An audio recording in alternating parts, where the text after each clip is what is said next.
সোমবার ফটিকরায় বিধানসভার অন্তর্গত বিলাসপুর গ্রাম পঞ্চায়েতের পেচারডহর এলাকায় উদ্বোধন হয়েছে দক্ষিণ ভারতের সিঙ্গেরি বালাজি মন্দির, শ্রী শারদাম্বা মন্দির ও আদি শঙ্করাচার্য মন্দির। একসাথে এই তিনটি মন্দির উদ্বোধন করেন গুরু সেবা দুরিনা পদ্মশ্রী পুরস্কারপ্রাপ্ত doctor B.R.. Gourishankar, chief adviser Shri Sharada পীঠম সিঙ্গেরি গুরু সেবা নিরতা। এছাড়াও অনুষ্ঠানে উপস্থিত ছিলেন পি.এ. মুরলী, সিও এবং অ্যাডমিনিস্ট্রেটর শ্রী শারদা পীঠম সিঙ্গেরি। অনুষ্ঠানে মুখ্য অতিথি হিসাবে উপস্থিত ছিলেন রাজ্যের মুখ্যমন্ত্রী ডক্টর মানিক শাহ। সম্মানিত অতিথি হিসাবে উপস্থিত ছিলেন নাগাল্যান্ডের রাজ্যপাল এল.এ. গণেশান। উপস্থিত ছিলেন রাজ্য সরকারের দুজন মন্ত্রী সুধাংশু দাস, টিঙ্কু রায়, রাজ্য সরকারের বিশেষ সচিব অভিষেক চন্দ্র ও শারদা বিদ্যা মন্দির স্কুলের সচিব প্রাক্তন অধ্যক্ষ অমৃত কুমার ভট্টাচার্য। অনুষ্ঠানে স্বাগত বক্তব্য রাখেন ডক্টর বি.আর. গৌরীশঙ্কর। স্বাগত বক্তব্যে তিনি এই মন্দিরের উদ্দেশ্যে ও সিঙ্গেরি শারদা পীঠম সম্পর্কে বিস্তারিত আলোচনা করেন। তিনি রাজ্য সরকারের বিশেষ প্রশংসা করেন। উক্ত অনুষ্ঠানে বক্তব্য রাখতে গিয়ে মুখ্যমন্ত্রী ডক্টর মানিক শাহ বলেন, ইনঅগ্রেশন অফ শ্রীনগরী বালাজি মন্দিরের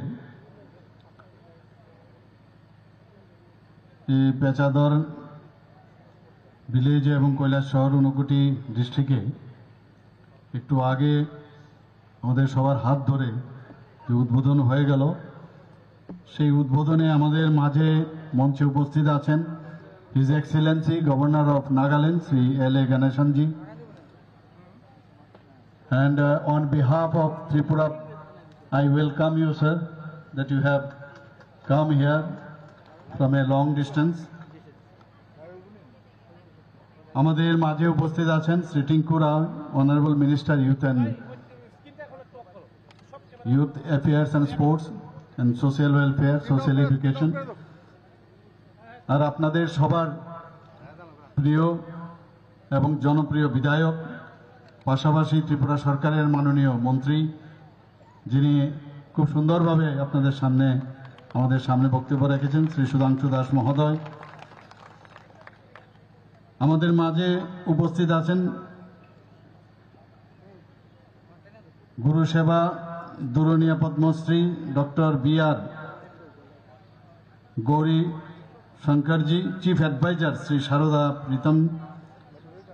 আমাদের মাঝে উপস্থিত আছেন শ্রী পি.এ. মুরলী জি, সিইও অ্যাডমিনিস্ট্রেটর শারদা পীঠম, এবং যার কথা একটু বলা হয়েছে আমাদের ত্রিপুরা সরকারের আইএস অফিসার শ্রী অভিষেক চন্দ্র, যার অনেক অবদান আছে এখানে, যখন ডিএম হিসাবে এখানে ওনার কার্যকাল করেছেন। এখানে প্রফেসর অমৃত কুমার ভট্টাচার্য, আপনারা সবার পরিচিত মুখ, সেক্রেটারি শ্রীনগরী শারদা বিদ্যা মন্দিরের, এবং আমার সামনে অনেক বিভিন্ন স্তরের জনপ্রতিনিধিগণ উপস্থিত আছেন, ট্রাস্টের যারা সদস্যরা উপস্থিত আছেন, যারা পূজারী, এলাকাবাসী এবং সাংবাদিক বন্ধুরা, সবাইকে আমি বলবো এটা একটা ঐতিহাসিক দিনই বটে।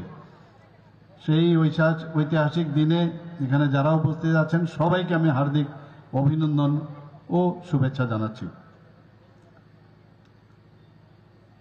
বর্তমান সময়ে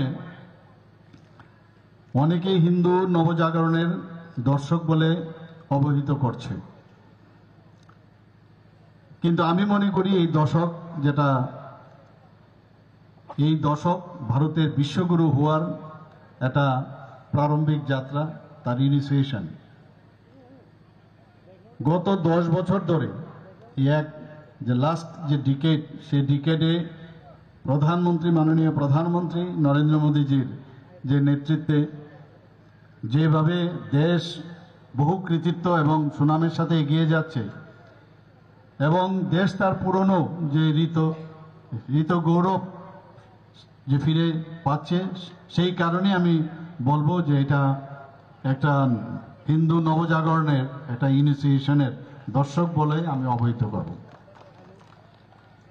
ক্ষমতায় আসার পর মোদীজি 2014-15 বর্ষে পর্যটন যে আমাদের মন্ত্রণালয়ে আছে, সেই অধীনে তীর্থস্থানগুলো, সেগুলোতে সংস্কার এবং তার পুনর্নির্মাণের জন্য একটা প্রসাদ স্কিম উনি চালু করেছেন। 2021 সালে আমরা সবাই জানি যে কাশী বিশ্বনাথ ধামের বিকাশ করা হয়, আমরা সবাই টিভির পর্দাতে সেটা আমরা প্রত্যক্ষ করেছি, যার ফলে এখন কাশীতে এত ভক্তরা যান, ডিভোটিরা যান, যে সেখান থেকে শুধু ভারতবর্ষের যারা ডিভোটি বা ভক্তরা সেখানে যান না, বিদেশ থেকেও বহু লোক এখন কাশীধামে যাচ্ছে।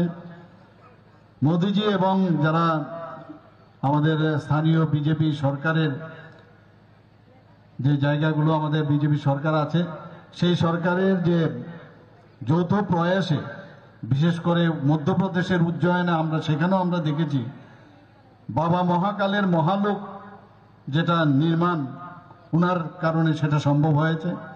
মনে হচ্ছে যেন সাক্ষাৎ মর্তে স্বর্গের অবতরণ, এরকম একটা অবস্থা দাঁড়িয়েছিল, আমরা সবাই সেটা প্রত্যক্ষ করেছি। এইসব নির্মাণ কার্য কেবল ধর্মীয় অনুভূতিকে দৃঢ় করে না, স্ট্রেংথেন করে না, অর্থনীতিকেও সমৃদ্ধ করে। আমি এখানে আজকে যেটা আমরা বললাম, আমাদের his Excellency governor of Nagaland, আমি ওনার সাথে কথা বলছিলাম যে আপনি কয়েকদিন পরে আপনি দেখবেন এটার চেহারা পাল্টে যাবে এই সমস্ত জায়গার। আমাদের মাননীয় মন্ত্রী বাহাদুর বলেছেন যে এখান থেকে আমরা রাস্তার সুবিধাও করে দিয়েছি, এখানে নর্থের অন্যান্য যেসব আমাদের ডিস্ট্রিক্ট এবং অন্যান্য যেসব শহরের লোক তারাও আসার সুবিধা এখানে হয়ে যাবে।